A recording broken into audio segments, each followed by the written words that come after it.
Reflexão Econômica por Luciano Nakabashi.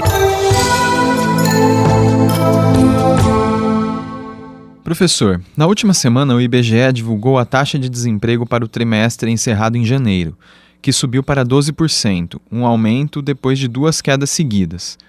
O que explica esse aumento?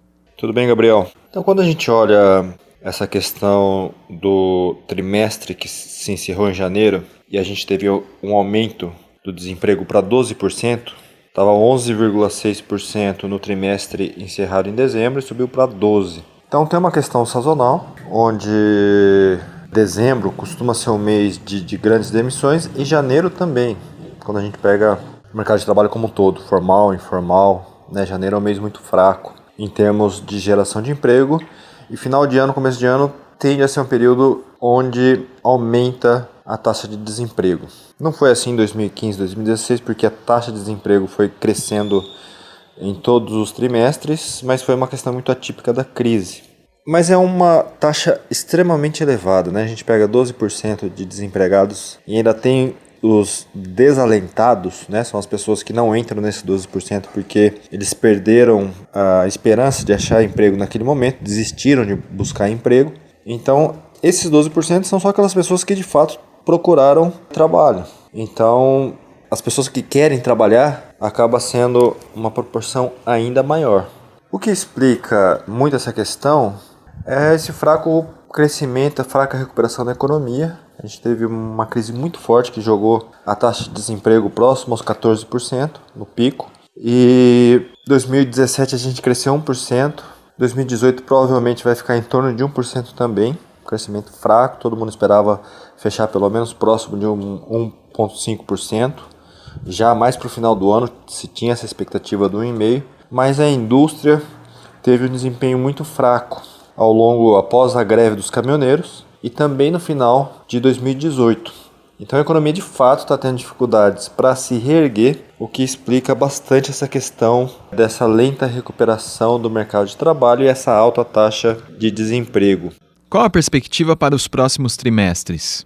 A perspectiva, começo de ano é fraco. Se a gente pegar o primeiro trimestre de 2019, a tendência ainda vai ser de um desemprego muito elevado. Isso deve permanecer ao longo de 2019.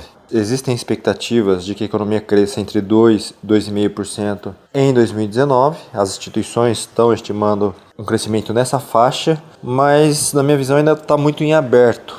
Pode ser que cresça um pouco mais, pode ser que cresça menos do que cresceu em 2018, dependendo do andar da carruagem. Ou seja, se o governo ele vai conseguir fazer as reformas que são necessárias, sobretudo a da Previdência, e não é qualquer reforma, uma reforma que de fato controle essa trajetória de aumento do déficit da Previdência, que é fundamental para dar mais confiança para a economia e que 2019 já tem um desempenho melhor, mas precisa passar para as outras reformas também, para melhorar a eficiência da economia brasileira, para aumentar a produtividade do trabalho.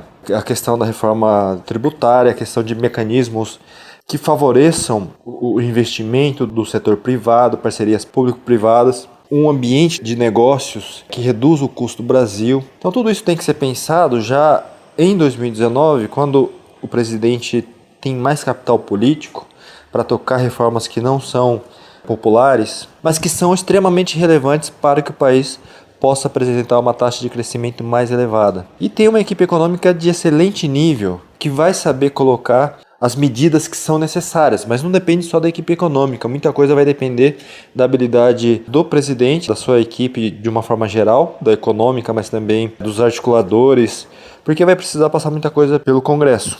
Então precisa dessa habilidade política e o governo ele tem dado algumas cabeçadas, né, o executivo, nesse começo de mandato, e essas coisas têm que ser acertadas e tem que tocar as coisas que são importantes.